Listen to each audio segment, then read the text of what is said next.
अस्सलामु अलैकुम वरहमतुल्लाहि वबरकातुह। इन्नल हम्दुलिल्लाह नहमदुहु व नस्तईनुहु व नस्तगफिरुहु व नऊज़ु बिल्लाहि मिन शुरूरि अनफुसिना व मिन सय्यिआति अमालिना। मन यहदिहिल्लाहु फला मुदिल्ल लहु व मन युद्लिल फला हादिय लहु व अशहदु अन ला इलाहा इल्लल्लाहु वहदहु ला शरीका लहु व अशहदु अन्न मुहम्मदन अब्दुहु व रसूलुहु सल्लल्लाहु तआला अलैहि व अला आलिहि व सहबिहि व सल्लम तस्लीमन कसीरा। अम्मा बाद, अऊज़ु बिल्लाहि मिनश शैतानिर रजीम। इन तज्तनिबु कबाइरा मा तुनहाउना अन्हु नुकफ्फिर अन्कुम सय्यिआतिकुम व नुदखिलकुम मुदखलन करीमा। सम्मानित मातृमंडলী, আল্লাহ রাব্বুল আলামিনের প্রশংসা এবং প্রিয় নবী সাল্লাল্লাহু আলাইহি সাল্লামের উপর সালাত ও সালামের পর আজ বৃহস্পতিবার 29শে জিলকাদা আমরা শেষ করলাম। আর জিলহজ মাসের প্রথম তারিখের চাঁদ দেখা দিয়েছে আজকের মাগরিবে। এশার সালাতের পরে আমরা আমাদের বিষয়ভিত্তিক আলোচনা শুরু করেছি। 29শে জিলকাদা 1445 হিজরি মোতাবেক 6 জুন 2024। আমাদের গত সপ্তাহের আলোচনা ছিল জাহান্নাম এবং জাহান্নামীর 9 নম্বর পর্ব। বিষয়বস্তু ছিল অস্থায়ী জাহান্নামী হওয়ার 7টি কারণ। গত সপ্তাহে 7টি কারণ বর্ণনা করেছি। আজকে আমরা 13টি কারণ সংক্ষেপে পেশ করব।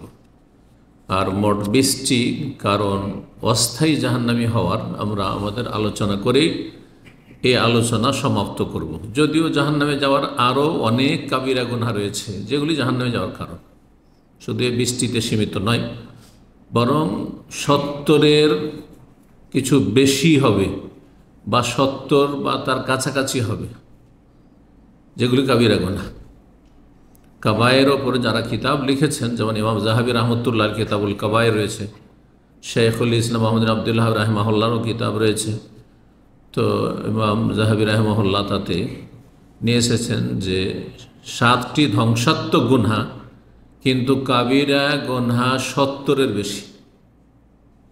7-এর কাছাকাছি না, এবং 70-এর বেশি গুনাহ যেগুলো কাবিরা বড় গুনাহ, সেই গুনাহগুলি থেকে তওবা না করে কেউ যদি আল্লাহর কাছে চলে যায় তো আল্লাহ শাস্তি দিতে পারেন। আর সেই শাস্তির বিভিন্ন স্তর রয়েছে, গত সপ্তাহে বলেছি। শাস্তি এক সময় ক্ষান্ত হয়ে যাবে যদি সে মুসলিম মুআহিদ হয়, ঈমান ভঙ্গকারী না হয়, কিন্তু জাহান্নামেও শাস্তি হইতে পারে, সেটা কিছু কাল বা দীর্ঘকাল, চিরকাল হবে না যদি মুসলিম হয়। তাহলে আল্লাহ রাব্বুল আলামিন সূরা নিসার আয়াত নম্বর 31-এ ইরশাদ করেছেন, ইন তাজতানিবু কাবাইরা মা তুনহাউনা আন, তোমরা যদি বেঁচে থাকো হে মানুষ কাবায়েরা কাবিরা গুনাহগুলি থেকে। কাবায়ের কাবিরাতুন বহুবচন, তাহলে কাবায়ের শব্দ কোরআনে কারীম আছে। জি, আরেকটি আয়াত রয়েছে, আল্লাযীনা ইয়াজতানিবুনা কাবায়িরাল ইসমি ওয়াল ফাওয়াহিশ ইল্লাল লাম। যারা জান্নাতি ভালো মানুষ, যাদের মধ্যে ভালো গুণ আছে, তারা কাবিরা গুনাহ থেকে, বড় বড় গুনাহ থেকে বেঁচে থাকে এবং অশ্লীলতা নোংরামি থেকে বেঁচে থাকে। ইল্লাল লাম, তবে ছোটোখাটো ভুল হইতে পারে, ছোটোখাটো ঘর ভালো ভালো মানুষের হইতে পারে, আমার আপনার সবারই হইতে পারে, কারো কম কারো বেশি, যেগুলো সাগিরা বলা হয়। লামাম সাগিরা গুনাহ। সাগিরা গুনাহ দৈনন্দিন যে নেকির কাজ করছেন ওতে কিন্তু মাফ হয়ে যায়, পরিমাণটা আবার বেশি না হয়ে যায় সাগিরা। কাবায়েরা মা তুনহাউনা, তোমরা যদি বেঁচে থাকো কাবিরা গুনাহগুলি থেকে, যেগুলি থেকে তোমাদেরকে নিষেধ করা হয়েছে। কাবিরা গুনাহ যদি আপনার আমার জীবনে না থাকে তো আল্লাহ ওয়াদা করছেন, নুকাফির আনকুম সাইয়্যাতিকুম, তোমাদের সাইয়্যাতগুলি, এখানে সাইয়্যাত মানে সাগিরা গুনাহ। কারণ কাবিরার কথা যখন বলা হইল যে কাবিরা থেকে যদি বেঁচে থাকো, শর্ত, তাহলে তোমাদের সাইয়্যাতগুলি মোচন করে দেবো, মানে ছোট গুনাহগুলি মোচন করে দেব, মুছে ফেলে দেব, নিশ্চিহ্ন করে দেব, কাফারা হয়ে যাবে সেটা। তাহলে বড় গুনাহ থেকে বেঁচে থাকাটা একটা নেকির কাজ। একজন মানুষ জীবনে কাবিরা গুনাহ করেন না, গীবত করে না, চুগলখড়ি করেন না, হারাম খায় না, হারাম জীবনযাপন করেন না, এক কথায় কাবিরা গুনাহ যেগুলো সেগুলোতে বেঁচে যদি থাকে, এইটা একটা ভালো কাজ, ভালো মানুষ হওয়ার পরিচয়, যে সে খুব সতর্ক যেন বড় গুনাহ না হয়ে যায় আমাদের, যেগুলি জাহান্নামে যাওয়ার কারণ। নুকাফির আনকুম সাইয়্যাতিকুম, তোমাদের ছোট গুনাহগুলি আমি মোচন করে দেব, তারপর ওয়ানুদখিলকুম মুদখালান কারীমা, তোমাদেরকে সম্মানজনক স্থানে দাখিল করব। তোমাদেরকে সম্মানজনক জায়গায়, সম্মানজনক জায়গায় কি? জান্নাত। জান্নাতে তোমাদেরকে প্রবিষ্ট করব, জান্নাত দেব। তাহলে কাবিরা গুনাহ থেকে বেঁচে থাকলে আল্লাহ কি দেবেন? ছোটোখাটো ভুল হচ্ছে ওগুলো মাফ করে দেবেন নেক আমলের মাধ্যমে, আর জান্নাত আল্লাহ দেবেন। তাহলে এর বিপরীত অর্থ কি দাঁড়ায়? যে যদি কাবিরা থেকে না বেঁচে থাকো তাহলে জান্নাতে যেতে বাধাপ্রাপ্ত হবে, তোমাদেরকে জাহান্নামে দেব। কিন্তু স্থায়ী জাহান্নামে হবে না যদি ঈমান ভঙ্গকারী কাবিরা না হয়। শিরিক নয়, নামাজ ত্যাগ করা নয়, নাস্তিকতা নয়, জি, বড় মোনাফেকি নয় ইত্যাদি ঈমান ভঙ্গকারী কারণ যেন না হয়, সেহের জাদু নয়। জি, তো এখন আসি 8 নম্বর পয়েন্টে। 7টি আলোচনা করেছি, তাই না? তাহলে 8 নম্বর গুনাহ হচ্ছে জিনা, ব্যভিচার। জাহান্নামে যাওয়ার একটি কারণ হচ্ছে ব্যভিচারে লিপ্ত হওয়া। আর কেউ যদি ব্যভিচারে লিপ্ত হয়ে যায়, আল্লাহ না করে, তাহলে সমাধান হচ্ছে তওবা করে ফিরে আসবে। তওবার যে শর্তগুলি রয়েছে পুরা করে, জীবনেও যেন ওই চরিত্র না থাকে আর ওর ধারে কাছে না যায়। তওবা মানে এই নয় যে মুখে শুধু তওবা পাঠ করলেন, এতে চাল চলনে কোনো পরিবর্তন নেই। আবার কোথাও সুযোগ পেলে আবার অন্য মেয়েদের সাথেও লাইন ঘাট করছে, তাহলে তওবা হয়নি, মিথ্যুক আপনি। তো জেনা করে বিনা তওবায় অথবা মৌখিক শুধু তওবা, অন্তর থেকে তওবা করে ফিরে আসেনি, গুনাহমুক্ত হয়নি, গুনার পর অনতপ্ত লজ্জিত হয়নি, গুনাহ বন্ধ করেনি, আগামী যেন প্রতিজ্ঞা করেনি, এই বদচরিত্র থেকেই গেছে আর ওই অবস্থায় মরে গেছে, তাহলে জাহান্নামে যেতে হবে, দীর্ঘকাল জাহান্নামে থাকতে হবে। আল্লাহ বলছেন ওয়ালা তাকরাবুজ জিনা, তোমরা জেনার কাছেও যেও না। জেনা করো না আল্লাহ বলেনি, জেনার কাছেও যাবে না। তো জেনার কাছে তাহলে জেনা বড় ব্যভিচারের চারিদিকে একটা কি আছে, বর্ডার আছে, সীমানা আছে, ওই সীমানার কাছেও যাওয়া যাবে না।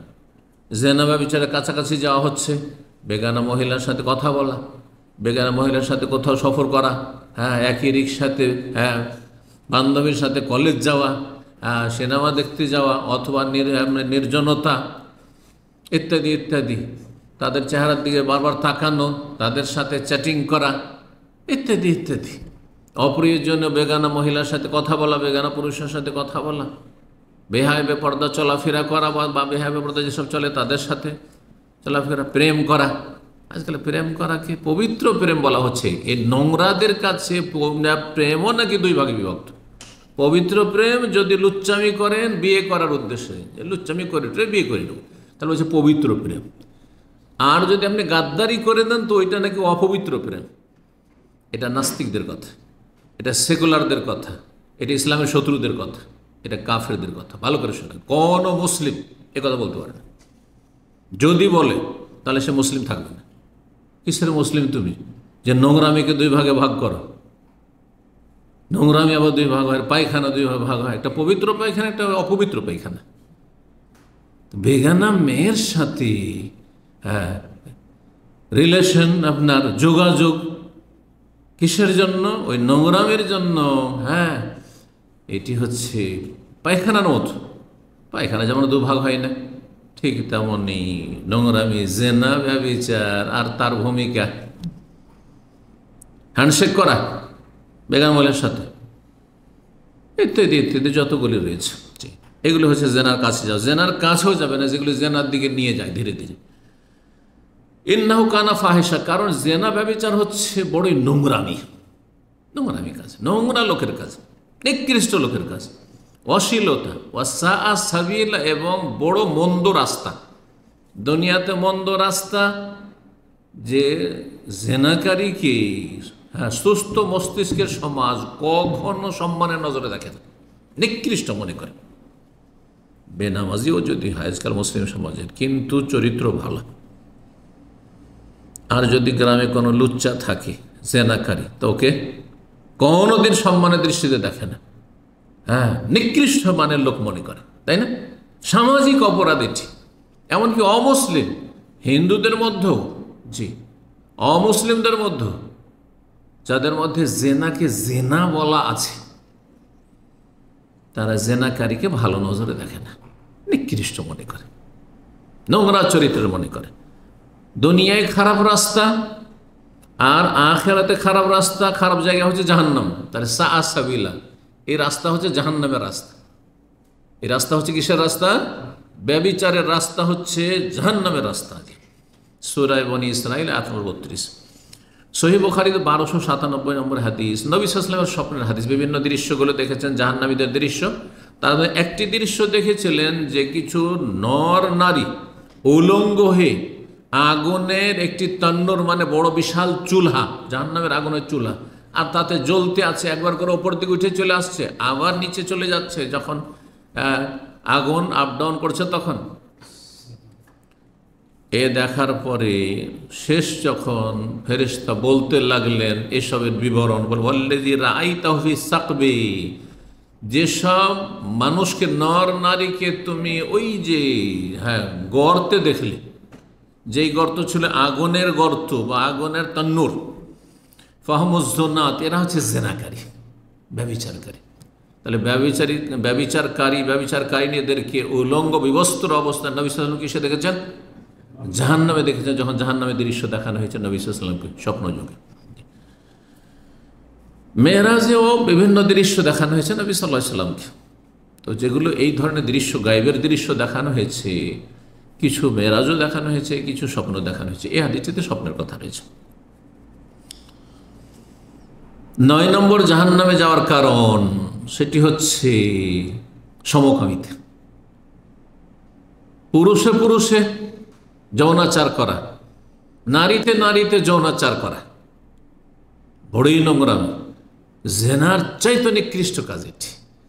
কারণ এটি জেনার মতো অশ্লীলতা, নোংরামিও, আর তার সাথে এটি হচ্ছে প্রকৃতির বিপরীত কাজ, প্রকৃতির বিকৃতি। যার ফিতরাত, প্রকৃতি হচ্ছে যে একটা পুরুষের একটা নারীর দিকে চাহিদা থাকে, একটা নারীর পুরুষের দিকে চাহিদা, পুরুষ নারী চাইবে আর নারী পুরুষ চাইবে। আর এর জন্য বৈধ পথ হচ্ছে যে বৈবাহিক সম্পর্কের মাধ্যমে। হারাম পথ হচ্ছে প্রাকৃতিক, কিন্তু প্রাকৃতিক একটা আকর্ষণ, যুবক যুবতীর, নর নারীর, কিন্তু হারাম রাস্তা, এটা জেনা।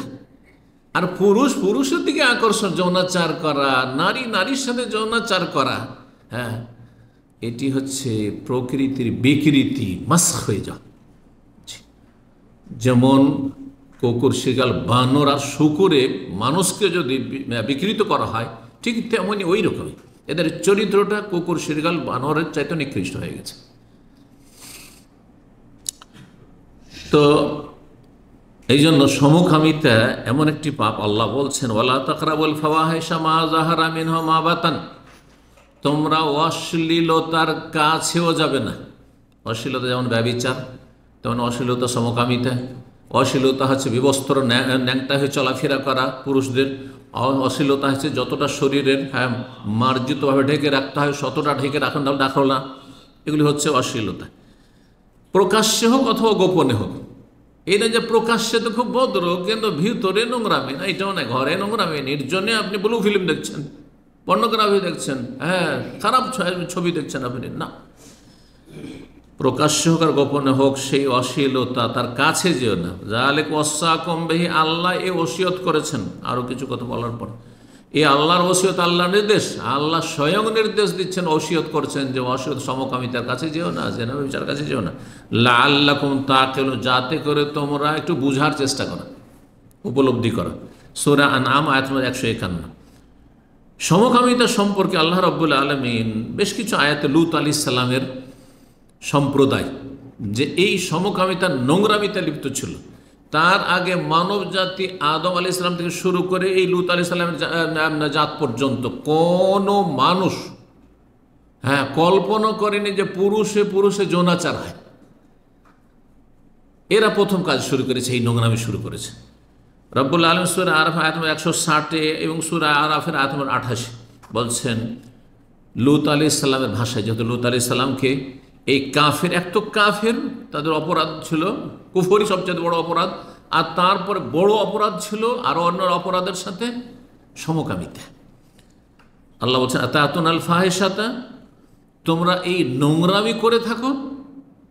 এই অশ্লীল কাজে তোমরা এই সমকামিতা লিপ্ত হয়ে থাকো, মা সাবাকাকুম বিহা আহাদুম মিনাল আলামিন, মা সাবাকাকুম বিহা মিন আহাদিম মিনাল আলামিন, বিশ্বজগতের কোন মানুষ তোমাদের পূর্বে এই কাজে লিপ্ত হয়নি।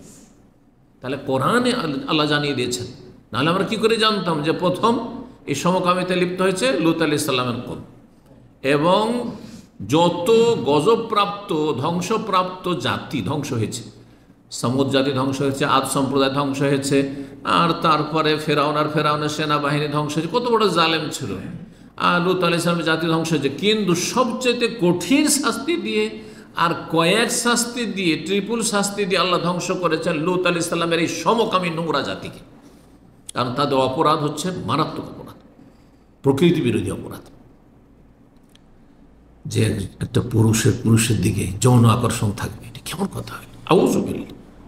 যারা এই নোংরামিতে লিপ্ত আছে, বিবাহিত হওয়ার পর স্ত্রীকে বাদ দিয়ে ওরা দাঁড়িবেন কিশোর খুঁজে বেড়ায়, এত নোংরা তারা স্ত্রীর কাছে থাকতে চায় না, নারীকে পছন্দ করে না। আউযুবিল্লাহ, তাদের প্রকৃতি এভাবে বিকৃত হয়ে যায়।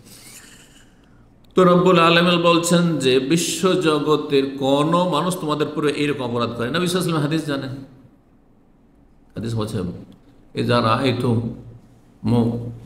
আহাদান আমালা কওমে লূত, যদি কাউকে দেখতে পাও যে লূত আলাইহিস সালামের কাফের সম্প্রদায়ের যে কুকর্ম ছিল, নোংরামি সমকামিতা ছিল, এইরকম নোংরামিতে লিপ্ত রয়েছে, অশ্লীলতা লিপ্ত রয়েছে, মানে সমকামীদেরকে দেখতে পাচ্ছ সমকামিতা করতে, তাহলে ফাকতুলুল ফাইলা ওয়াল মাফউল বিহি, যে এই কাজ করছে আর যার সাথে করে দুইজনকে হত্যা করে দাও।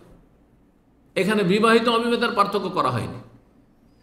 পক্ষান্তরে ব্যভিচারের ক্ষেত্রে একজন পুরুষ একজন নারী যদি জেনা লিপ্ত হয়, বিবাহিত আর অবিবাহিতের পার্থক্য করা আছে। বিবাহিত যদি হয় তাহলে অপরাধ বেশি, সুতরাং মৃত্যুদণ্ড, রজম, পাথর মেরে সংসার করা, মৃত্যুদণ্ড। কিন্তু অবিবাহিত হলে 100টি বেত্রাঘাত আর 1 বছর যেন নির্বাসন অথবা জেলে বন্দি, যেটা নির্বাসনের বদলে যারা আজকাল নির্বাসন করলে তো কাফের দেশে গিয়ে আরও অপরাধ, তার ক্রাইম বেড়ে যাবে। তো চিন্তা করুন, জেনার ক্ষেত্রে কিন্তু যারা অবিবাহিত তাদের ক্ষেত্রে শাস্তি হালকা আছে, যে বেঁচে থাকার অধিকার আছে। কিন্তু সমকামিতায় লিপ্ত হলে বিবাহিত হোক আর অবিবাহিত হোক বেঁচে থাকার অধিকার নেই, দুজনকে হত্যা করে। নবী সাল্লাল্লাহু আলাইহি ওয়াসাল্লাম হাদিস, সহিহ হাদিস। তো সমকামিতা হচ্ছে দুনিয়ায় আল্লাহর গজবের কারণ, আর আখিরাতে আল্লাহর গজব আর আযাবের কারণ, জাহান্নামে যাওয়ার কারণ। আল্লাহ হেফাজত করুন। 10 নম্বর জাহান্নামে যাওয়ার কারণ হচ্ছে চুরি ডাকাতি। দুটোকে আলাদা আলাদা বয়ান করা যায়, কিন্তু সময়ের স্বল্পতার জন্য দুটোকে একসাথে করে দিচ্ছি, যদিও চুরি আর ডাকাতিতে পার্থক্য রয়েছে। চুরি কাকে বলে আর ডাকাতি, চুরি ডাকাতিতে পার্থক্য কি? যে বলবে হাত তুলবে। কি পার্থক্য? না, এলো গোপনে, বাড়ির মালিকের না জেনে লুকিয়ে যেটা করে এটার নাম চুরি, দাদা বোঝা গেছে। আর যদি প্রকাশ্যে করে অস্ত্র দেখিয়ে, তাহলে সেটার নাম হচ্ছে, বা মারধর করে, এটার নাম ডাকাতি। জি, সেটা রাস্তাঘাটে হোক, যেটাকে ছিনতাইকারী বলা হয়, রাহাজানি বলা হয়, আর আরেকটা হচ্ছে বাড়িতে হোক না কেন, অস্ত্র দেখিয়ে। মানুষ জেগে আছে, সবকে ধরে বেঁধে দিল, মারপিট করলো বা হত্যা করে দিল, আর তারপরে ধন সম্পদ সব লুটপাট করে নিয়ে গেলে, এটা ডাকাতি। চুরি ডাকাতি দুটোই জাহান্নামে যাওয়ার কারণ। চোর সামান্য চুরি করেছেন, নবী সাল্লাল্লাহু হাদিস, সূর্যগ্রহণের হাদিস আপনাদেরকে শোনাই, লম্বা হাদিস, তার ওই অংশটুকু শোনাবো। নবী সাল্লাল্লাহু আলাইহি সাল্লামের জামানায় যখন সূর্যগ্রহণ লেগেছিল, ইব্রাহিম নবী সাল্লাল্লাহু আলাইহি সাল্লামের ছেলে যেদিন ইন্তেকাল করে ওই দিনেই। তো অনেকে ভাবলো যে হতে পারে যে নবী সাল্লাল্লাহু আলাইহি সাল্লামের ছেলে যে মারা গেছে।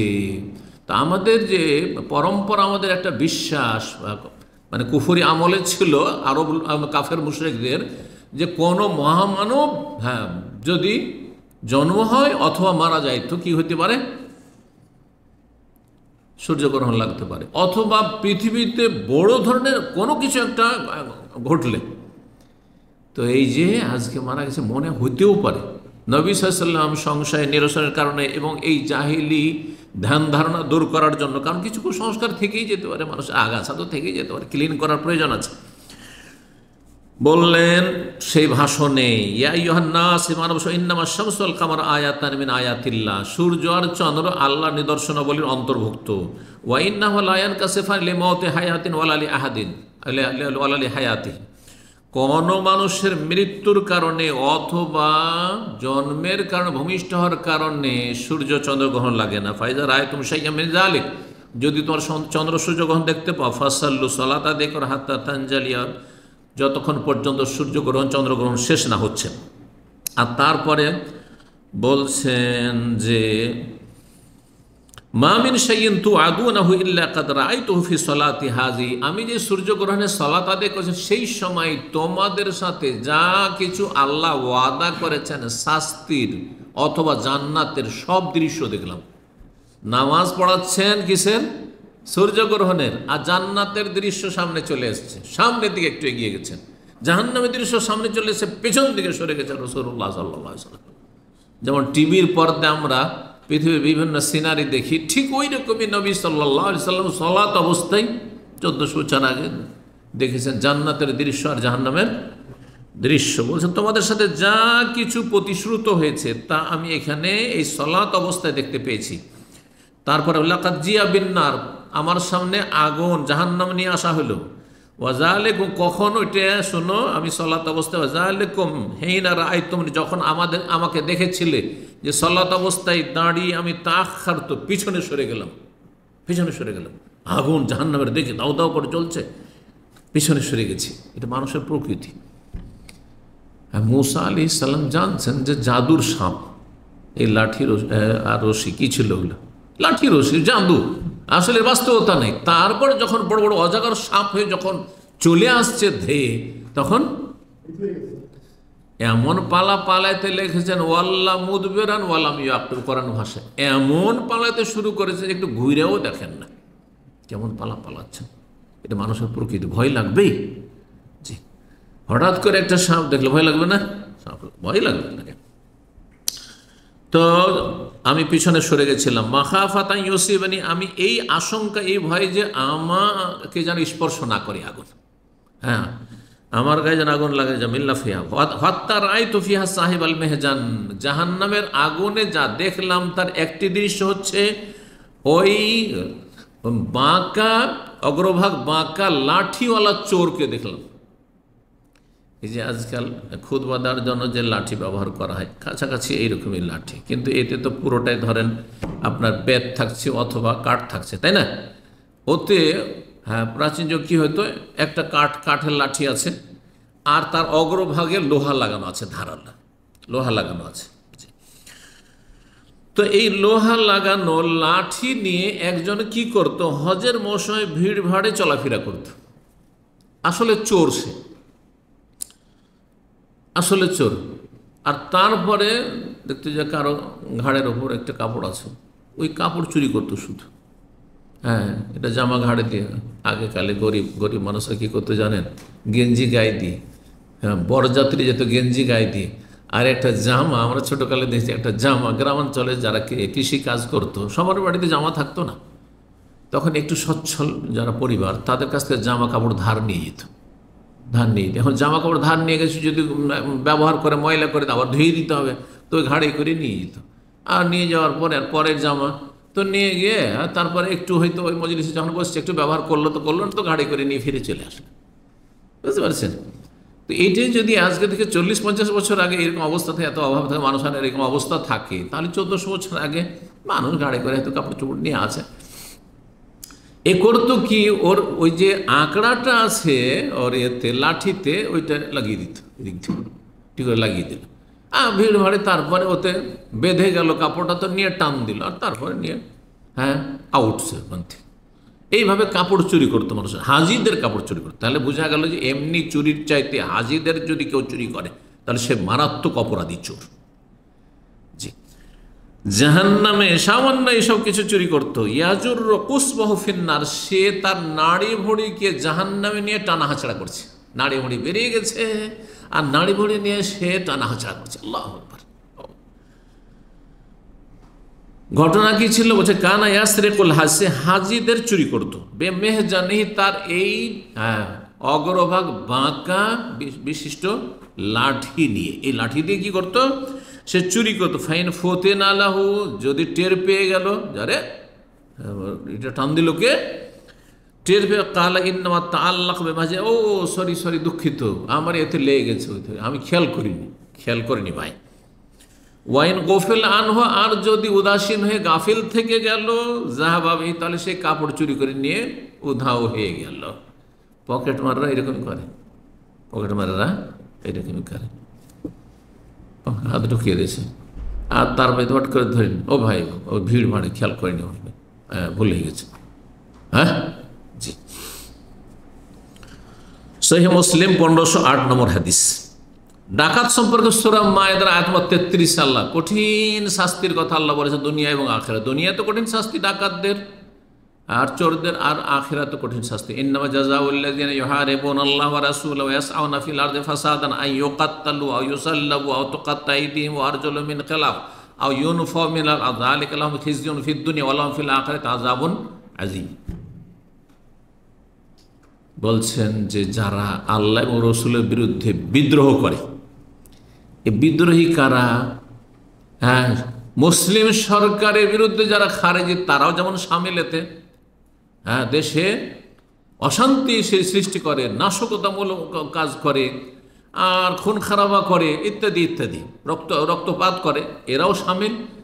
আর ডাকাতরাও সামিল, যারা রাস্তাঘাটে ছিনতাই করে, বাড়িতে এসে আক্রমণ করে, ছিনতাই করে, ইত্যাদি ইত্যাদি। অথবা চোর, আসলো চোরও কিন্তু এমন যে, যদি আমরা জানি যে গরু যারা চুরি করতে, একসময় আমরা ছোটকালে খুব আতঙ্কে থাকতাম, কেন গরু চোরা খুব বেশি ছিল বর্ডার এলাকায়, গরু চুরিটা অনেক বেশি ছিল।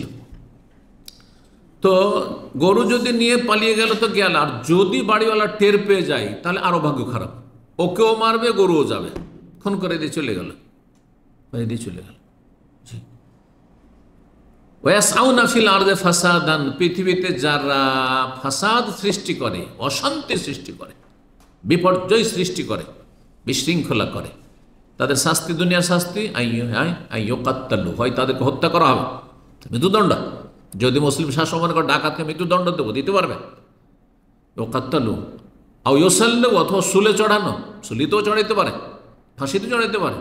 আও ইউনফাউ মিনাল আরদ, অথবা দেশ থেকে তাদেরকে তাড়িয়ে দিতে পারে, দেশের নাগরিকত্ব ক্যান্সেল করে দিতে পারে, যে এসব চোর ডাকাতকে রাখবো না, হ্যাঁ এসব জঙ্গিদেরকে রাখবো না, করতে পারে। আও ইউনফাউ মিনাল আরদ যালিকা লাহুম খিজয়ুন ফিদ দুনিয়া, এটি হচ্ছে দুনিয়ার লাঞ্ছনা, দুনিয়ার শাস্তি। আর আখেরাতে তাদের জন্য মহাশাস্তি রয়েছে। আর আখেরাতের মহাশাস্তি কি? জাহান্নাম। সুতরাং চোর ডাকাতের জন্য জাহান্নাম রয়েছে, যদি বিনা তওবাতে আল্লাহর সামনে হাজির হয়। 11 নম্বর কাবিরা গুনাহ, যে কারণে জাহান্নামে যেতে হবে, সেটা হচ্ছে বেঈমানি করা, আত্মসাৎ করা। গাসাব, জমি বেঈমানি করা, কারো বাড়ি ঘরে বেঈমানি করে নেওয়া, টাকা পয়সা বেঈমানি করে নেওয়া, যেটাকে আরবিতে গাসাব বলা হয়েছে। সাঈদ ইবনে যায়েদ ইবনে আমর ইবনে নুফাইল রাদিয়াল্লাহু তাআলা আনহু বর্ণনা করছেন, তিনি আশরা মুবাশশারার অন্যতম কিন্তু, এবং ওমর রাদিয়াল্লাহু তাআলা ভগ্নিপতি ছিলেন। আন্না রাসূলুল্লাহ সাল্লাল্লাহু আলাইহি ওয়াসাল্লাম, রাসূলুল্লাহ বলেছেন, মানিত্তাতা শিবরা মিনাল আরদি জুলমান, কেউ যদি 1 বিঘত জমি অন্যায়ভাবে কারো বেঈমানি করে, দখল করে নেয়, 1 বিঘত, বেশি না, আইল চাপলো, বেশি না, একটু আইল চাপে আধা হাত আপনার জমি বেঈমানি করে দিল, বা আপনি করে ফেললেন, তাওয়াকাহুল্লাহু ইয়াহু, তাহলে আল্লাহ তার গলাতে কি পরিয়ে দেবেন? বেড়ি পরিয়ে দেবেন, মালার মতো করে। কিসের? বিনসাবি আরাদিন, জমি 1 বিঘত নিয়েছিল, আর 7 স্তর জমি তার গলাতে পরিয়ে দেওয়া হবে, পেঁচিয়ে দেওয়া হবে। আল্লাহু আকবার, তওক পেঁচিয়ে দেওয়া হবে। সহিহ মুসলিম 3020 নম্বর হাদিস। তাহলে জমি বেঈমানি করলে জাহান্নামের শাস্তি, এটা কখন হবে? এই যে 7 স্তরের জমিন তার গলাতে ঝুলিয়ে দেওয়া হবে, এটা কোথায়? জাহান্নামে। জাহান্নামে হবে সেটা, সে হাসর মাঠে বিচার দিবস হবে, সেটা জাহান্নামে হবে। যে এইরকমই কারো বাড়ি দখল করলো, আজকাল শহরে মানুষের ইমান না, জাতিতে মুসলমান ইমান নেই। আপনি বিদেশে থাকেন আর আপনার বাড়িতে কেউ থাকে না, বাড়ি দখল করে কেউ বসে আছে। হ্যাঁ, আপনার প্লট দখল করে বসে আছে, গ্রামে আপনার আইল চেপে বসে আছে। আউযুবিল্লাহ। টাকা পয়সা ব্যবসা করতে দেন, বেইমানি করে বসে আছে, ওর লস নেই, সব লস আপনারই। যদি পার্টনারশিপে যান, যতই দিনী ভাই করুক, ধোঁকাবাজ। খবরদার দিনী ভাই বলে বিশ্বাস করবেন না। সেটা আপনি যদি আপনার কাছে সে পরীক্ষিত হয় সেটা ভিন্ন বিষয়, কিন্তু সাধারণ ভাই দিনী ভাই, এই দাড়ি ছিল তার, সে 5 ওয়াক্ত নামাজ পড়তো, তাহাজ্জুদ গুজার ছিল, সোমবার বৃহস্পতি রোজা রাখতো, সেই জন্য তাকে বিশ্বাস করেছেন না, মোটেই না। যতক্ষণ পর্যন্ত কিছুদিন লেনদেন না করে আপনি পরীক্ষা করবেন বা তার সাথে চলাফেরা করে, ততক্ষণ পর্যন্ত কোনো দিনী ভাই দিনী বোনকে বিশ্বাস করে আমানতের ক্ষেত্রে আমানত উঠে গেছে। নবী সাল্লাল্লাহু আলাইহি ওয়াসাল্লাম সহিহ বুখারী হাদিস, ইদা যুইয়াতিল আমানাতু ফান্তাজিরিস সাহ, যখন আমানতকে বিনষ্ট করা হবে তখন কিয়ামত সন্নিকট, কিয়ামতের অপেক্ষা করিও। তখন সাহাবীরা জিজ্ঞাসা করে, কাইফা ইউতাহাতু ইয়া রাসূলুল্লাহ, আমানত আবার কি করে নষ্ট করা হবে? তখন বলে, যা উসসিদাল আমরু ইলা গায়রি আহলি ফান্ত, অযোগ্য ব্যক্তিকে যদি কোনো দায়িত্ব দেওয়া হয়, অযোগ্য সে পার্টনারশিপে কাজ করার জন্য, অযোগ্য সে আপনার বাড়ির দেখাশোনা করার জন্য, অযোগ্য আপনার বাড়ির কাজের মেয়ে, কাজের ছেলে মেয়ে দেখাশোনা করার জন্য বা আপনার পরিবার দেখা করার জন্য, অযোগ্য হচ্ছে যে টিউশনে পড়াতে যায় আপনার বাড়িতে, আর সেই ব্যক্তি অযোগ্য, আর সে টিউশন পড়ার নাম দিয়ে গিয়ে সে পরকীয়ায় লিপ্ত আছে না, এটা কিয়ামতের লক্ষণ। অযোগ্য ব্যক্তিকে যদি কোনো দায়িত্ব দেওয়া হয়, যে ঠিকভাবে দায়িত্ব পালন আমানত রক্ষা করলো না, এটা কিয়ামতের লক্ষণ। তো বেঈমানি করার শাস্তি জাহান্নাম, যদি তওবা না করে। আর যেহেতু বান্দার হক, সুতরাং এই ক্ষেত্রে তওবার জন্য চতুর্থ শর্ত হচ্ছে যা বেঈমানি করেছে পুরোপুরি আদায় করতে হবে। শুধু মৌখিক তওবা বা অন্তর থেকে তওবা, আল্লাহ আমি একটা জমি বেঈমানি করেছি, ওইটার তো আর ছাড়তে পারছি না, অনেক টাকার জায়গায়, কিন্তু আমি তোমার কাছে খুব কান্নাকাটি করছি, তওবা কবুল হবে? সারা জীবন সিজদা পড়ে থাকলে তওবা কবুল হবে না। আপনি ফিরিয়ে দিয়ে আসেন যার জিনিস তার। 12 নম্বর জাহান্নামে যাওয়ার কারণ হচ্ছে মদ পান। আর মদ পান যদি জাহান্নামে যাওয়ার কারণ হয়, তো মাদক দ্রব্য যত আছে, হিরোইন হোক, গাঁজা হোক, আর এই ধরনের যতগুলি আছে, আমি নাম জানি আর নাই জানি, আর আপনারা জানেন না জানেন, মাদক দ্রব্য এক কথায় যদি কেউ পান করে আর বিনা তওবাতে চলে যায়, পানে অভ্যস্ত থাকে, বিনা তওবাতে আল্লাহর সামনে হাজিরা, মরলো এখনো খালেস অন্তর থেকে, তার তওবা হয়নি, গুনাহ মাফ হয়নি, তাহলে জাহান্নামে যাবে। সহিহ মুসলিমে 3732 নম্বর হাদিস, জাবের রাদিয়াল্লাহু তাআলা বর্ণনা করছেন, রাসূলুল্লাহ সাল্লাল্লাহু আলাইহি ওয়াসাল্লাম বলেন, কুল্লু মুসকিরিন হারাম, প্রতিটি নেশা আর বস্তু হচ্ছে হারাম। যা নেশা নিয়ে আসে, এমন কোনো বস্তু যা কি করে নেশাগ্রস্ত করে, প্রতিটি এমন বস্তু যা নেশাগ্রস্ত করে তা হচ্ছে হারাম। নেশা কাকে বলে? আমার বাঙালিদের কাছে নেশা মানে যেটা না খেলে ছটপট করে, খাওয়া এমন একটা অভ্যাস হয়ে গেছে, না খেলে ভালো লাগে না, ছটপট করে, ওইটার নাম নেশা রেখেছে বাঙালিরা। না ভাই, আমার চায়ের একটা নেশা হয়ে গেছে, সকালে 1 কাপ না খেলে হবে না, আর বিকেলে অফিসে এসে 1 কাপ না খেলে হবে না, এটার নাম নেশা? এটা আমাদের দেশীয় নেশা, এটা যারা ভাষা বুঝে না তাদের নেশা, এটা শরীয়তের বা ভাষাগত নেশা নয়, এটা ভুল কথা। তাহলে বাঙালিদের ভাত খাওয়া নেশা, ভাত না খেলে আমি থাকতে পারবো না, রাত্রে যাই দেবেন শেষখানে 2টো ভাত দিতে হবে, নেশা তাইলে না? না না, মোটেই না। ইলিশ মাছ খাওয়া নেশা, বা ইলিশ মাছ না খেলে আমি থাকতে পারি না, এইটা না খেলে ওইটা না খেলে থাকতে পারি না, নেশা না। নেশা হচ্ছে যে আল খামরু মা খামার আল আকল, নেশা হচ্ছে যেটাতে মানুষের বিবেককে কি করে দেয়, ঢেকে নেয়, বিবেক আর কাজ করে না, সে মাতাল হয়ে যায়, মাতাল হয়ে যায়। জি, তো যাতে নেশা, সেটা মদ অথবা এ মদের মতো মাদক দ্রব্য যেগুলি। ইন্না আলাল্লাহি আযজা ওয়া জাল আহদান, আল্লাহর পক্ষ থেকে এই ওয়াদা রয়েছে, লিমান ইয়াশরাবুল মুসকির, যে নেশা ওয়ালা বস্তু বা নেশাগ্রস্তকারী বস্তু পান করবে, আইয়াসকিয়াহু মিন তিনাতিল খাবাল, তিনাতুল খাবাল নহর থেকে আল্লাহ তাকে পান করাবেন। দুনিয়াতে মদ খেয়েছিল, আখিরাতে তিনাতুল খাবাল নহর থেকে পান করাবেন।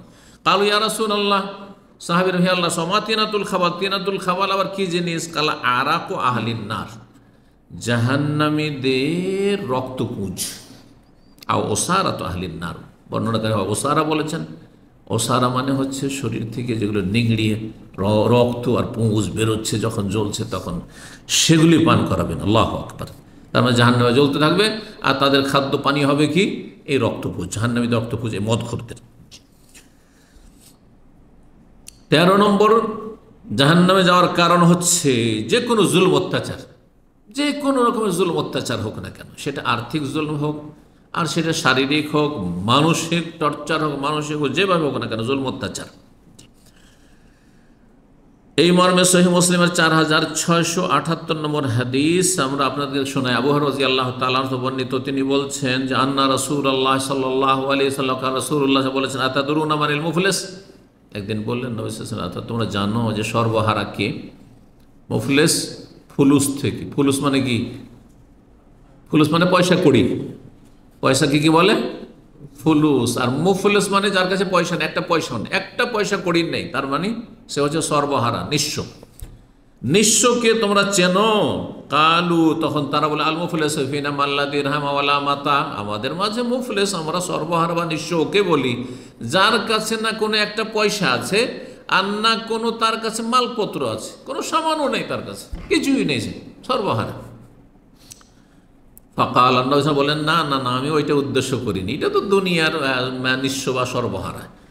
ইন্নাল মুফলিসা মিন উম্মতি মান ইয়াতি ইয়াউমাল কিয়ামাত বিসসালাতিন ওয়া সিয়ামিন ওয়া যাকাতিন, আমার উম্মতের সর্বহারা নিঃস্ব হচ্ছে ওই সব লোকেরা যারা কিয়ামতের দিন হাসরের মাঠে আসবে অনেক নামাজ নিয়ে, অনেক রোজা নিয়ে, অনেক যাকাত সাদকা নিয়ে, ওয়া ইয়াতি কাদ শাতামা হাযা, কিন্তু তার সাথে সে কাউকে গাল দিয়েছে, কত মানুষকে গাল দিয়েছে, ও কাযাফা হাযা, কত মানুষ মিথ্যা অপবাদ দিয়েছে, কোনো নারীর উপর মিথ্যা অপবাদ দিয়েছে, কোনো ছেলের উপর মিথ্যা অপবাদ দিয়েছে যে ও পরকে লিপ্ত, ওকে এই কাজে দেখেছি, ও সমকামিতে লিপ্ত, অথচ সে মিথ্যা কথা বলেছে,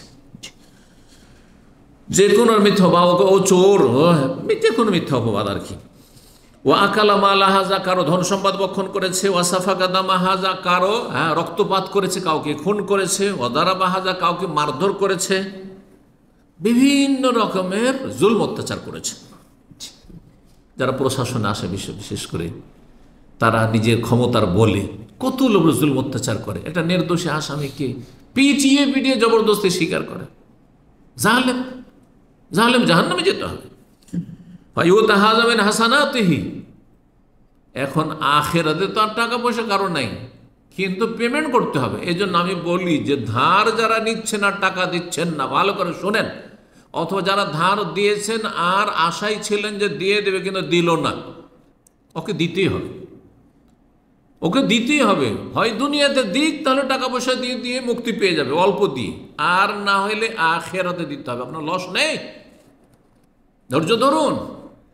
আর যারা এই রকমের বোধ চরিত্রে, তাদেরকে বলছি যে আপনি দুনিয়াতে পালিয়ে গেলেন, কিন্তু আপনাকে এমন সময় আপনাকে পেমেন্ট করতে হবে যখন একটা নেকির জন্য হাই হাই করবেন, একটা নেকি হইলে আমি জাহান্নাম থেকে বাঁচতাম, জান্নাতে যেতে পারতাম, সেই সময় সমস্ত নেকিগুলি আপনার নিয়ে চলে যাবে এই মানুষের হক নষ্ট করার কারণে। ফায়ুতাহাযামিন হাসানাতিহি, এক একজন করে অভিযোগকারী আসলো, কেস নিয়ে আসলো, একে নেকি দিয়ে দাও, ওকে নেকি দিয়ে দাও, ইউহাযামিন হাসানাতিহি, এই করে দিতে দিতে দিতে নেকি সব শেষ। এত নামাজ রোজা হজ যাকাত নেক কাজ ছিল, সব শেষ হয়ে গেল। ফাইন ফানিয়াত হাসানাতুহু ক্বাবলা ইউকযা মা আলাইহি, তার ওপর যে ঋণগুলি ছিল দুনিয়ার, বা যে বান্দার হকগুলি ছিল নষ্ট করে গেছে, সেগুলি পরিশোধ করার আগেই যদি তার নেকি শেষ হয়ে যায়, নেকি শেষ আর নেকি নেই, তখন কি করা? ওখেজা মিন খাতায়াহুম, তার গুনাহগুলিকে নেওয়া হবে। কিছু লোকের আসবে, হে আল্লাহ, এ আমার উপরে এই জুলুম করেছে, আমার উপরে এই জুলুম করেছে, আমার উপরে জুলুম করেছে, আমাকে মেরেছে, আমার টাকা পয়সা বেইমানি করেছে, আমার টাকা ধার নিয়ে দেয়নি, হ্যাঁ, আমার জমি বেইমানি করেছে, এইভাবে বিভিন্ন রকমের যখন অভিযোগ আসবে তখন বলে তোমাদের গুনাহ আছে? বলছে হ্যাঁ আমাদের গুনাহ আছে, গুনার জন্য জাহান্নামে যেতে হচ্ছে, দাও তোমাদের গুনাহগুলি এর কাঁধে চাপিয়ে দিয়ে, এর আমল নামে চাপিয়ে দাও, আর তোমরা গুনাহার বোঝা নামিয়ে দিলে এর কাঁধে চাপিয়ে দিয়ে তোমরা জান্নাতে চলে যাও। যে জান্নাতি ছিল তার নামাজ রোজার নেকি দিয়ে সে বান্দার হক নষ্ট করার কারণে জাহান্নামে চলে গেল সর্বহারা হয়ে, আর যাদের জন্য জাহান্নাম ছিল তারা দুনিয়াতে মজলুম নির্যাতিত হওয়ার কারণে তাদের আযাব হালকা হয়ে গেল, আর তাদের গুনাহগুলি অন্যের উপর চাপিয়ে দিয়ে যারা হক নষ্ট করেছে জান্নাতে চলে যেতে পারলো। সহিহ মুসলিমের হাদিস শোনাইল আপনাদেরকে। সূরা আনাম আয়াত নম্বর 21, সূরা ইউসুফের আয়াত নম্বর 23, সূরা কাসাস আয়াত নম্বর 37, তিনটি আয়াতে তিন জায়গায় ইন্নাহু লা ইফলিহুজ জালিমুন, জালেম কখনো সফল না, কোথাও সফল না, দুনিয়াতেও সফল না আর আখিরাতেও সফল না। জান্নাতে সফল কিনা? তো যে সফল না সে জাহান্নামী না? এই আয়াত তো প্রমাণ করে যে জালেম জাহান্নামে যাবে। জালেম বিনা তওবায় আর মানুষের হক থেকে মুক্ত না হয়ে যদি দুনিয়া থেকে চলে যায় তো জাহান্নামে যেতে হবে, কারণ সে সবসময় ব্যর্থ, সফল না। ইন্নাহু লা ইফলিহু, কোনোদিন মুক্তি পাবে না। ফালাহ মানে কি? মুক্তি। জালেম কখনো মুক্তি পাবে না। আল্লাহ রাব্বুল আলামিন যেন আমাদেরকে জালেম আর মাজলুম হওয়া থেকে রক্ষা করে। কেউ যেন আমাদের জুলুম না করতে পারে আর আমাদের দ্বারা কারো যেন জুলুম না হয়। 14 নম্বর জাহান্নামে যাওয়ার কারণ হচ্ছে ঘুষ খাওয়া বা ঘুষ দেওয়া। ঘুষখোর এবং যে ঘুষ দেবে উভয় জাহান্নামে যাবে, এই মর্মে হাদিস রয়েছে। তাবরানীতে হাদিসটি রয়েছে এবং তারগিব তারহিবও রয়েছে। আর রাশি ওয়াল মুরতাশি ফিন্নার, রাশি আল মুরতাশি, যে দেবে ঘুষ আর যে মুরতাশি যে গ্রহণ করল নিল, উভয়ে জাহান্নামে যাবে। এই হাদিস। অন্য হাদিসে রয়েছে লানত রয়েছে রাশি আর মুরতাশি, ঘুষখোর এবং ঘুষ দাতা উভয়ের ওপর লানত রয়েছে। আর কাবিরা গুনহাতে লানত হয়। দুটি লানতের যেমন হাদিস রয়েছে, জাহান্নামে যাওয়ার সম্পর্কেও হাদিস রয়েছে। এই ছিল জাহান্নামে যাওয়ার একটি কারণ। কিন্তু ঘুষ কাকে বলে? ঘুষ যদি আপনার ন্যায্য অধিকার নয় তারপরে নেওয়ার চেষ্টা করছেন সেটি, তাহলে সেটার নাম ঘুষ। আর যদি আপনার নিজ ন্যায্য অধিকার আদায় করার জন্য দিতে হয়, না দিলে হচ্ছে না, তাহলে সেটা ঘুষ নয়। কিন্তু আমাদের দেশীয় ভাষায় ঘুষ মানে, ধরেন আপনার পাসপোর্ট নিতে হবে আর পাসপোর্টের জন্য ইন্সপেকশন আসছে, তাদের কিছু টাকা না দিলে ব্যাড রিপোর্ট দিয়ে দিবে, আপনার দেবে না আপনার পাসপোর্ট। হয়তো কথা বোঝা গেছে? আপনার জমি জায়গার দলিল পত্রের ব্যাপার স্যাপার আছে আর ভূমি অফিসে গিয়েছেন, কাজ করে দিবেন অফিসার যতক্ষণ পর্যন্ত কিছু পয়সা না, ন্যায্য অধিকার আপনার, তাকে সরকার বসিয়ে রেখেছে কাজের জন্য, কিন্তু ঘুষখোর হারামখোর, তার জন্য হারাম, কিন্তু আপনার জন্য হারাম না, কারণ আপনি ন্যায্য অধিকার নেওয়ার জন্য। চাকরিতে ধরেন প্যানেলে আপনার লিস্টে আপনি হকদার, আপনি হকদার 1 নম্বরে বা 2 নম্বরে, আর যে কটা সিট আছে তার মধ্যে আপনি পড়ছেন, কিন্তু ঘুষ নিয়ে যারা আপনার যদি খারাপ রেজাল্টের বা ইন্টারভিউতে যারা অ্যালাউ হয়নি তাদেরকে অ্যালাউ করা হচ্ছে, তাদেরকে চাকরি দেওয়া হচ্ছে, আপনাকে চাকরি দেওয়া হচ্ছে না, আপনার ন্যায্য অধিকার চাকরি। এইখানে যদি পয়সা দেয় এটা ঘুষ নয়। কিন্তু ঘুষ কোনটি? আপনার আগে যারা ছিল তারাই কিন্তু তাদের যোগ্যতার ভিত্তিতে চাকরি পাওয়ার অধিকার রাখে, কিন্তু আপনি পয়সা দিয়ে চাকরিটা নিয়ে এলেন, তাহলে আপনি জাহান্নামী, আর যাদেরকে দিলেন তারাও জাহান্নামী। আপনার আল্লাহর লানত আর ওদের ওপর আল্লাহর লানত। জি, যে কমিটি ঘুষ খেলো তাদের উপর আল্লাহর লানত, আর যেই শিক্ষক ঘুষ দিল সে তার উপর আল্লাহর লানত। জি। 15 নম্বর জাহান্নামে যাওয়ার কারণ হচ্ছে মিথ্যা শপথ করা বা মিথ্যা সাক্ষী দেওয়া। দুটো আলাদা আলাদা, কিন্তু কাছাকাছি হওয়ার কারণে দুটোকে একসাথে করে দিল সময় স্বল্পতার জন্য।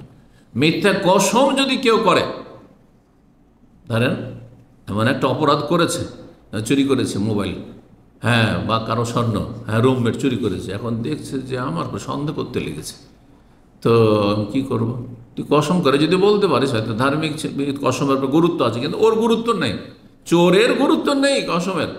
আর যেই ব্যক্তির চুরি হয়েছে সে হয়তো কসমের গুরুত্ব বুঝছে, আল্লাহর নাম দিয়ে কসম দেবো তাকে, তো বিশ্বাস করে নেবো যদি কসম করে নিস, তো ঠিক আছে, আল্লাহর কসম আমি চুরি করিনি, অথচ চুরি করেছে, জাহান্নামে যাবে সে। একে আরবিতে হাদিসের ভাষায় ইয়ামিনে গমুস বলা হয়। ইয়ামিন মানে কসম, শপথ, আর গমুস মানে ডুবিয়ে দেওয়া। কিসে ডুবিয়ে দেওয়া? জাহান্নামে ডুবিয়ে দেবে কেউ যদি মিথ্যা কসম করে।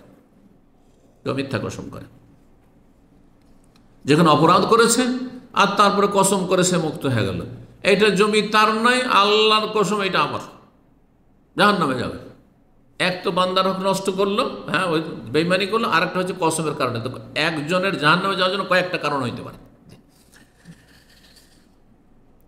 এইরকম মিথ্যা সাক্ষী সম্পর্কে রাসূলুল্লাহ সাল্লাল্লাহু আলাইহি ওয়াসাল্লাম কঠিন শাস্তির কথা বলেছেন। এমনি সাধারণ মিথ্যা কথা বলা আর মিথ্যা সাক্ষী দাও, দুটো অনেক পার্থক্য রয়েছে। মিথ্যা সাক্ষীর মাধ্যমে আপনি 9কে 6 করে দিলেন, দোষীকে নির্দোষী করে দিলেন, আর নির্দোষীকে দোষী করে দিলেন আপনি।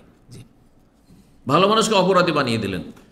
এইরকমই কসম করা নবী সাল্লাল্লাহু আলাইহি সাল্লাম দুই জামরার মাঝখানে হজে বিদায় হজে ছিলেন, আর বললেন এই হাদিসটি, মানিকতাতা মালা আখি বিয়ামিনিন ফাজেরা, কেউ যদি নিজের মুসলিম ভাইয়ের অথবা কোনো মানুষের, এই হকের ক্ষেত্রে কিন্তু অমুসলিম মুসলিম সমান, অর্থাৎ টাকা পয়সা কোনো মুসলিমের যেমন আপনি যদি ধার নেন ফিরিয়ে দিতে হবে যেমন গুরুত্ব রাখেন, তেমন অমুসলিমেরও আমানতের ক্ষেত্রে, এইসব আখলাক চরিত্রের ক্ষেত্রে মুসলিম অমুসলিম সমান। কিন্তু কোন ব্যক্তির ধন সম্পদ যদি কেউ বেঈমানি করে, বেয়ামিনিন ফাজেরা, মিথ্যা শপথ করে, আল্লাহর কসম এই জমিটা আমার, আল্লাহর কসম আমি ওর কাছে টাকা ধার নেইনি, লেখাপড়া নেই, ভিসার জন্য টাকা দিয়েছে, অনেক আজকাল এরকম করছে, এমনি মৌখিক দিয়ে দিয়েছে, কসম করে নিল না আমি নিনি।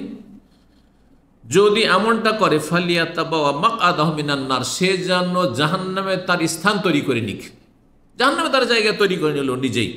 ওয়ালিউবাল্লিগ শাহিদুকুম গায়বাকুম, তোমাদের যারা উপস্থিত আছে তারা যেন অনুপস্থিতকে পৌঁছে দেয় এই কথাটি। যা মিথ্যা কসম করে যদি কেউ কারো বেঈমানি করে তাহলে জাহান্নামে যেতে হয়। মুসনাদ আহমদে এবং মুস্তাদরাক হাকিম হাদিসটি রয়েছে, ইমাম হাকিম হাদিসটিকে সহিহ বলেছেন।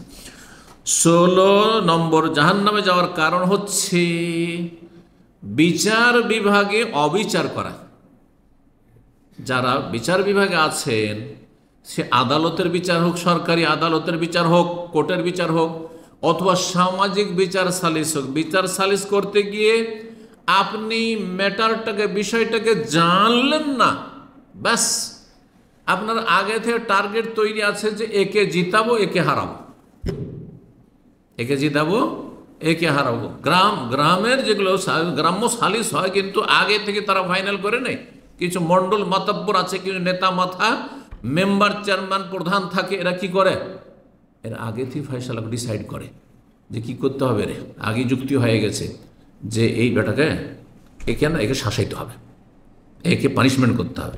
অথচ বেচারা মজলুম, হ্যাঁ বেচারা অসহায়, বেচারা ন্যায্য অধিকার, তাকে এমন করলো, লাঞ্ছিত করে ছাড়লো, অথচ সে কোনো দোষ করেনি।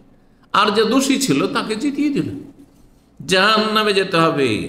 জানার চেষ্টাই করলো না বিষয়টি, অথবা জানার পরে অন্যায় করলো, দুই ব্যক্তি। এই জন্য বিচারপতি 3 রকমের, 2 রকম বিচারপতি জাহান্নামে যাবে, আর 1 রকম বিচারপতি জান্নাতে যাবে, তাদের ফজিলত রয়েছে। এই মর্মে হাদিস রয়েছে, বুরাইদা ইবনে হুসাইব রাদিয়াল্লাহু সাহাবী বর্ণনা করছেন যে আন্নান নবী সাল্লাল্লাহু আলাইহি ওয়াসাল্লাম বলেছেন, আল কুদাতু সালাসুন, বিচারপতি হচ্ছে বা বিচারক হচ্ছে 3 রকমের। ওয়াহিদুন ফিল জান্নাহ, 1 রকমের বিচারক জান্নাতে যাবে। ওয়া ইসনানি ফিন নার, 2 রকমের বিচারক জাহান্নামে যাবে। ফাআম্মাল্লাযী ফিল জান্নাহ, জান্নাতে কোন বিচারক যাবে? ফারাজুলুন আরাফা, যেই ব্যক্তি সত্যটা যাচাই করলো, জানলো বিষয়টা কি, তদন্ত করলো। তাহলে সঠিক তদন্ত হইতে হবে। যারা তদন্ত বিভাগ আছেন, ওয়া কাযাবি, এবং সঠিকটা জানার পরে সেই অনুযায়ী, সত্য অনুযায়ী ফয়সালা করলো। ওয়ারাজুলুন আরাফাল হাক্কা, আরেকজন লোক সত্যকে জানলো, ফাজারা ফিল হুকমে, কিন্তু বিচার করতে গিয়ে জুলম করে ফেললো, সে জাহান্নামে যাবে। আর রাজুলুন কাযালিন নাস আলা জাহল, আরেকজন লোক বিচার করলো, আরেকজন বিচারপতি বিচার করলো, কিন্তু বিষয়টা দেখলোই না, ঘুষ খেয়ে নিয়েছে একজনের, সুতরাং তাকে কি করতে হবে? মুক্ত করতে হবে। আর যার ঘুষ পায়নি তাকে হারাতে হবে, কেসে তাকে পরাজিত করতে হবে। ফাহুয়া ফিন্নার, এও জাহান্নামে যাবে। আবু দাউদ, তিরমিজি, ইবনে মাজার হাদিস এবং ইমাম হাকিম হাদিসটিকে সহিহ বলেছেন। 17 নম্বর জাহান্নামে যাওয়ার কারণ হচ্ছে প্রতারণা করা, ধোঁকা দেওয়া। জি, আর বিশেষ করে সেই ধোঁকা দেওয়া যদি শাসকের বা নেতার হয়, অভিভাবকের হয়, অধীনস্থদের সাথে। শাসক দুর্নীতি করছে আর ক্ষতিগ্রস্ত করছে দেশের জনগণকে, অথবা এলাকার যে দায়িত্বশীল রয়েছে, মেম্বার রয়েছে, চেয়ারম্যান রয়েছে, প্রধান রয়েছে, অথবা যে সমাজপতি রয়েছে, অথবা বাড়ির মালিক পর্যন্ত। এই হাদিসটা সবাইকে, সর্বস্তরের মালিককে সামিল। এমনকি প্রতিষ্ঠান যারা কর্মস্থলে আছেন, আপনাদের যারা ম্যানেজার আছে, সুপারভাইজার আছে, ফোরম্যান আছে, তারাও এতে সামিল। যদি এই ক্ষেত্রে কি করে, ধোঁকাবাজি করে, প্রতারণা করে, অথবা দুর্নীতি করে, কল্যাণ করল না, হিতাকাঙ্ক্ষী হলো না, এমন কিছু আচরণ করলো যেটা জনগণের জন্য কল্যাণকর নয়।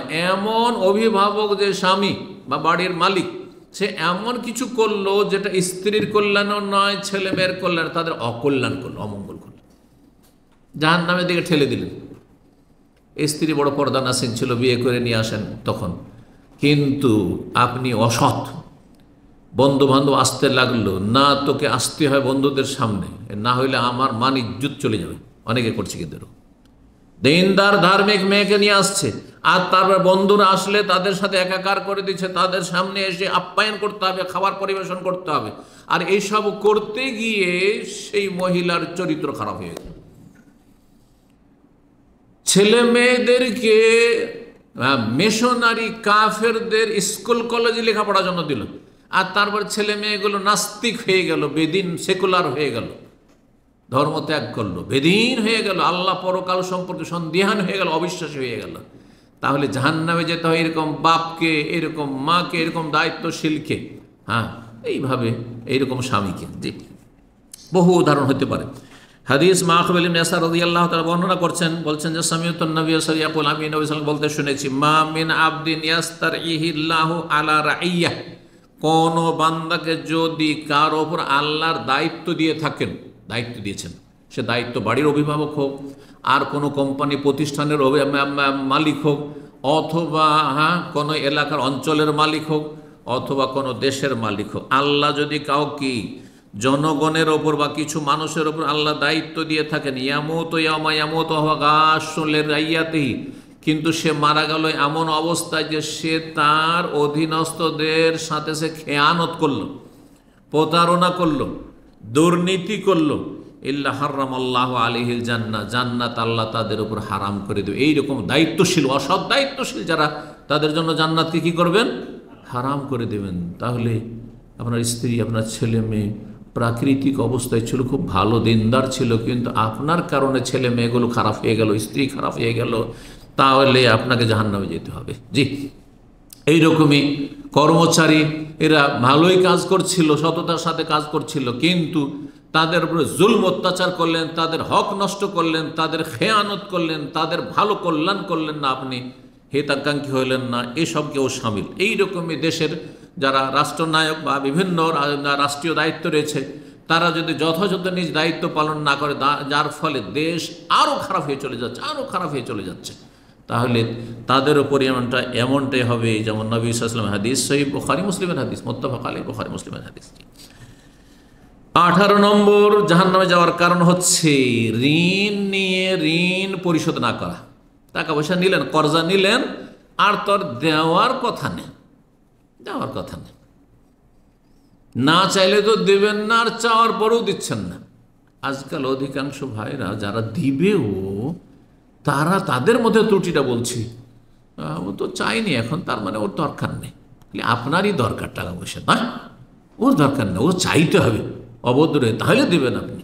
জি, শোনেন ভালো করে, সহিহ মুসলিমের 3498 নম্বর হাদিস, আব্দুল্লাহ ইবনে আমর ইবনে আস রাদিয়াল্লাহু তাআলা আনহু বর্ণনা করছেন, আন্না রাসূলুল্লাহ সাল্লাল্লাহু আলাইহি ওয়াসাল্লাম, রাসূলুল্লাহ সাল্লাল্লাহু আলাইহি ওয়াসাল্লাম বলেছেন, কি বলেছেন? ইউগফারু লিশ-শাহীদি কুল্লু যামবিন ইল্লা দাইন, আল্লাহর রাস্তায় যে শহীদ হয়েছে, রক্ত দিয়েছে, জীবন দিয়ে দিয়েছে, প্রাণ দিয়েছে, তার সব গুনাহ মাফ হয়ে যাবে এই শাহাদাতের মর্যাদার কারণে, কিন্তু ঋণের গুনাহ, কর্জার গুনাহ মাফ হবে না।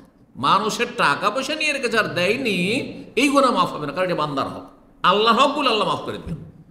আল্লাহর হক যত বড় অপরাধ করুক না কেন, আল্লাহ মাফ করে দেবেন, যদি সে কাফের মুশরিক না হয়। তাহলে মুসলিম ফরজ ত্যাগ করেছে, বিভিন্ন কাবিরা গুনাহে লিপ্ত হয়েছে, আল্লাহ মাফ করে দেবেন, কারণ আমার হক, আমার রাস্তায় সে জীবনটাকে কোরবানি করেছে, সুতরাং আমি মাফ করে দিলাম। কিন্তু অমুকের হক নষ্ট করেছে, অমুকের হক নষ্ট করেছে, ওর টাকা দাও, এইটা আমি মাফ করবো না, মাফ হবে না, মাফ হবে না। তাহলে কোথায় যেতে হবে? জাহান্নামে যেতে হবে না? হবে না? এখন জাহান্নামে যেতে হবে, এর হাদিস শোনেন।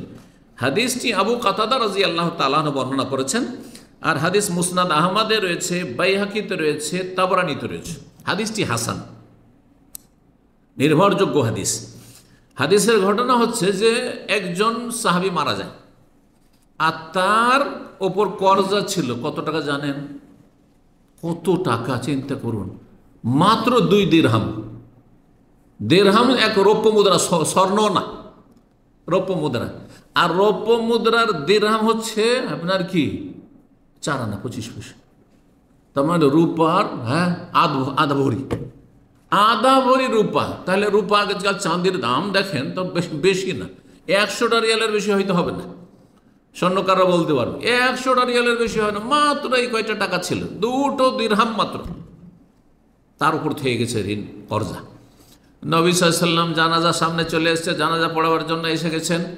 জিজ্ঞাসা করেছেন হাল আলাইহি দাইনুন, তার উপর ঋণ কর্জা আছে? বললেন ইয়া রাসূলুল্লাহ, শুধু 2 দিরহাম আছে, মাত্র 2 দিরহাম আছে। ওয়াসাল্লু আলা সাহেব, তোমরা জানাজা পড়ো, আমি জানাজা পড়বো না। কেন? আবু কাতাদা বলেন ইয়া রাসূলুল্লাহ সাল্লি আলাইহি ওয়া আলাইয়া দাইনুহু, আপনি জানাজাটা পড়ে দেন, আমি এই ঋণ পরিশোধ করব, এই জিম্মা আমি নিলাম, দায়িত্ব নিলাম, দিয়ে দেব। ঘটনা হয়ে গেল, জানাজা তো হয়ে গেল সেদিন, কারণ আরেকজন নিয়ে এনেছে কাঁধে। পরের দিন দেখা হয়েছে আবু কাতাদার সাথে, আবু কাতাদা ওই যে 2 দিরহাম ওর বাকি আছে ঋণ, ওটা পরিশোধ করেছ? ইয়া রাসূলুল্লাহ আজকে করা হয়নি, করব। কিছু বললেন না নবী সাল্লাল্লাহু আলাইহি ওয়াসাল্লাম। তৃতীয় দিন, তারপরের দিন আবার জিজ্ঞাসা করছেন কি করেছো সেই 2 দিরহাম, সেটা পরিশোধ করেছো, ওই লোকটাকে দিয়েছো যে পাবে তার কাছে? ইয়া রাসূলুল্লাহ আজকে দিয়ে দিয়েছি, আজকে দিয়ে দিয়েছি। নবী সাল্লাল্লাহু আলাইহি ওয়াসাল্লাম কি বলেছিলেন শুনেন, লক্ষণীয়। আল আন বারিদাত জিলদাতুহু, দাউ দাউ করে সে জাহান্নামের আগুনে জ্বলছিল। এখনো জাহান্নামে যায়নি, কিন্তু জাহান্নামের আযাব যে কবরে হচ্ছে, ওই কবরে জাহান্নামের আযাবে জ্বলছিল দাউ দাউ করে। আর এখন যে তুমি পেমেন্ট করেছো 3 দিন পরে, তখন তার শরীরটার আগুন নিমালো আর ঠান্ডা হইল।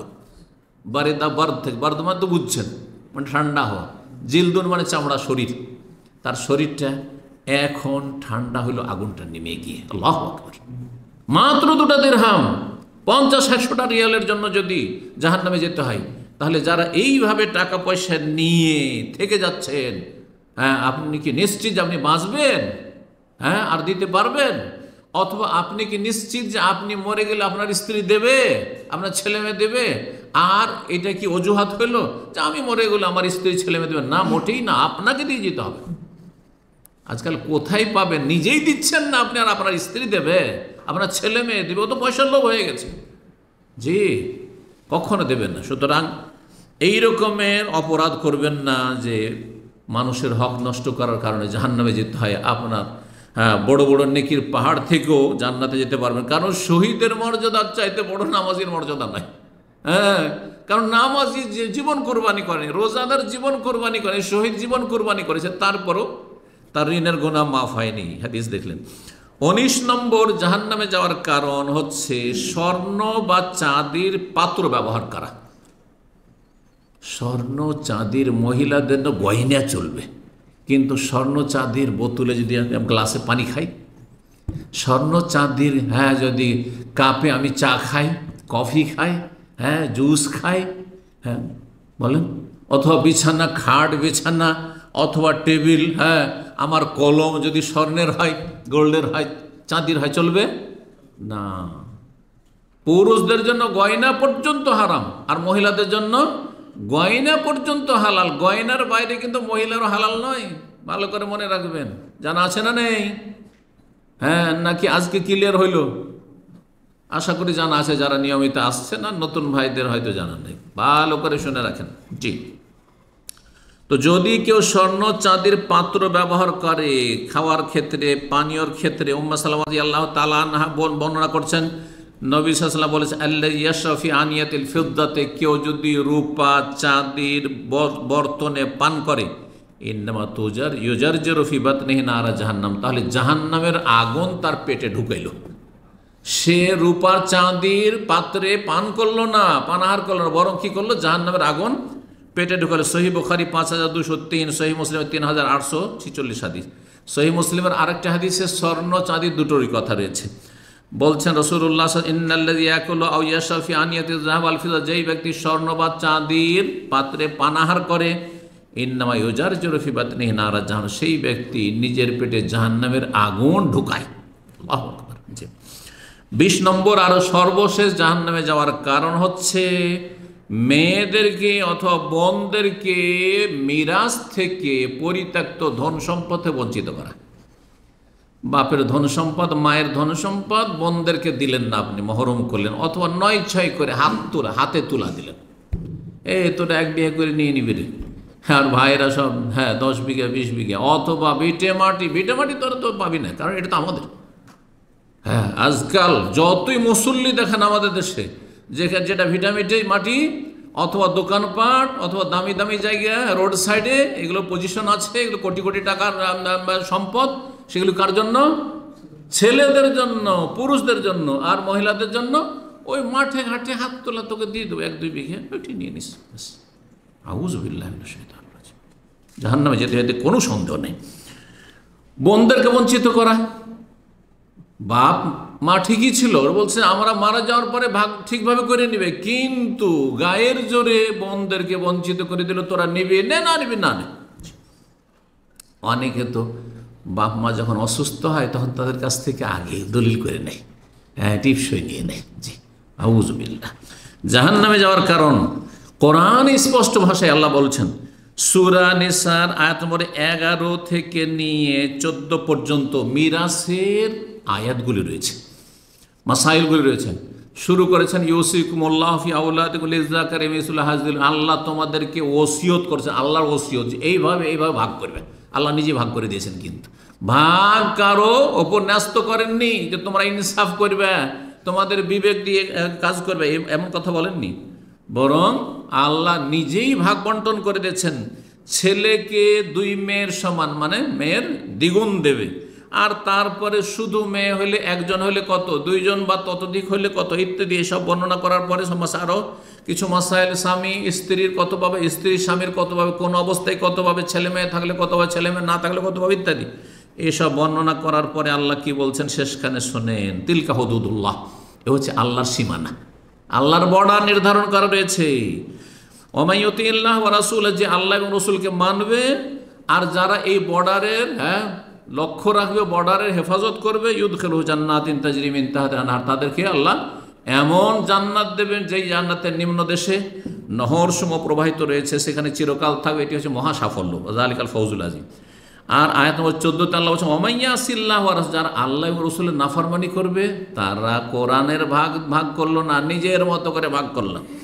আমি ভাগ করে দিলাম, বাপ বলে দিলাম তোরা এটাকে না করবি না, মা আমি এইভাবে বলে দিলাম এটাকে না করবি না, তোরা নাকচ করবি না। তোমার অধিকার কোথায়? এটা তোমার ধন সম্পদ কোথায়? আল্লাহ স্বয়ং ভাগ করে দিয়েছে, কোনো অধিকার নেই যে আমি এইভাবে ভাগ করে দিলাম, যেভাবে বলে দিলাম ওইভাবে ভাগ করবি, মোটেই জায়েজ নয়। এটা হারাম, জাহান্নামে যাওয়ার কারণ। ভালো করে শোনেন, কোরআন বলছে জাহান্নামে যেতে হবে।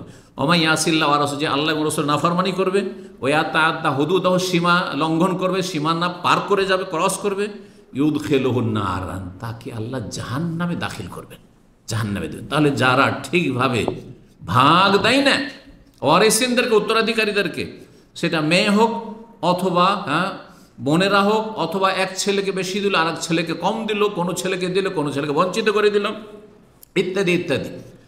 এইরকম যেসব জালেম বাপ মায়েরা করে বা ভাইরা করে, শুনে রাখেন, খালেদান ফিহা, সেখানে চিরকাল থাকতে হবে, যদি সেটা হালাল মনে করে থাকে। আর হালাল না মনে করে থাকে, পাপি তাপি আমি এই অন্যায় কাজ করেছি, এই অনুভূতি আছে, তো দীর্ঘকাল থাকতে হবে, দীর্ঘকাল জাহান্নামে থাকতে হবে এইসব বেঈমানি করার কারণে, আর মানুষের হক আর উত্তরাধিকারী ওয়ারিসিনদের হক না দেওয়ার কারণে। ওয়ালাহু আযাবুম মুহিন, এবং তাদের জন্য লাঞ্ছনা করার শাস্তি রয়েছে, লাঞ্ছনা করার শাস্তি রয়েছে। ইবনে মাজাহ একটি হাদিস রয়েছে, যদিও কেউ কেউ হাদিসে দুর্বল বলেছেন, কিন্তু আয়াতে যেহেতু জাহান্নামের কথা স্পষ্ট আর তার সমর্থনে হাদিস এসছে, সুতরাং হাদিস যদি দুর্বল হয় তাতে কোনো যায় আসে না, কারণ আসল আস্থা আমাদের এখানে হাদিসের ওপর নয়, কিসের ওপর? আয়াত প্রমাণ করছে যে যারা বোনের বা মেয়ের ধন সম্পদ না কি করবে, ভক্ষণ করবে অথবা 9-6 করবে, ঠিকভাবে দেবে না, তাদের জন্য জাহান্নাম রয়েছে, বা যে কোনো লোকের। আনাস রাদিয়াল্লাহু তাআলা আনহু বর্ণিত, তিনি বলছেন, কালা রাসূলুল্লাহ সাল্লাল্লাহু আলাইহি ওয়াসাল্লাম, মান ফাররা মিন মিরাসি ওয়ারিসিহি, অন্য রিওয়ায়াতে মান কাতা মিরাসা ওয়ারিসি, কেউ যদি ওয়ারিসের উত্তরাধিকারীর মিরাস মানে ধন সম্পদ যে তার ন্যায্য অধিকার রয়েছে, সেটা যদি সে কেড়ে নেয় অথবা সেটাতে পালায়ন করে, সেটা ঠিকভাবে দিল না, কাতা আল্লাহ মিরাসাহ মিনাল জান্নাতি ইয়াউমাল কিয়ামাতে, কিয়ামতের দিনে তার জান্নাতের যে ভাগটা রয়েছে সেটা আল্লাহ ছিনিয়ে নেবেন, তার কাছ থেকে ছিনিয়ে নেবেন। সুতরাং আল্লাহ রাব্বুল আলামিনের কাছে দোয়া করি, আল্লাহ রাব্বুল আলামিন যেন আমাদেরকে কাবিরা গুনাহ থেকে বেঁচে থাকার তৌফিক দান করেন পুরোপুরি, আর সাগীরাকেও আল্লাহ কমিয়ে নিয়ে আসার তৌফিক দান করেন, কাবিরা সাগীরা মুক্ত হওয়ার তৌফিক দান করেন, নেক আমলের তৌফিক দান করেন, ফরজ ওয়াজিবের হেফাজতের তৌফিক দান করেন, জাহান্নামে যাওয়ার যেসব কারণগুলি আছে সেগুলি থেকে পুরোপুরি বেঁচে থাকার তৌফিক দান করেন। জান্নাতে যাওয়ার জন্য আল্লাহ রাব্বুল আলামিন আমাদেরকে বেশি বেশি নেক আমলের তৌফিক দান করেন এবং আল্লাহর আমাদের গুনাহ খাতা মাফ করেন। তওবা করে আপডেট হয়ে থাকার সবসময় তৌফিক দান করেন। ইচ্ছা করে ইচ্ছাকৃতভাবে যেন আমাদের দ্বারা গুনাহ না হয়ে যায়, আল্লাহ রাব্বুল আলামিন যেন আমাদেরকে এইরকম শক্তিশালী ঈমান দান করেন। আল্লাহুম্মা আতি নুফুসানা তাকওয়াহা ওয়া যাক্কিহা আনতা খায়রু মান যাক্কাহা আনতা ওয়ালিয়ুহা মাওলাহা। রব্বানা আতিনা ফিদ দুনিয়া হাসানাহ ওয়া ফিল আখিরাতি হাসানাহ ওয়া কিনা আযাবান নার। ওয়া সাল্লাল্লাহু সাল্লাম আলা নবিয়িনা মুহাম্মদ ওয়া আলা আলিহি ওয়া সাহবিহি আজমাইন।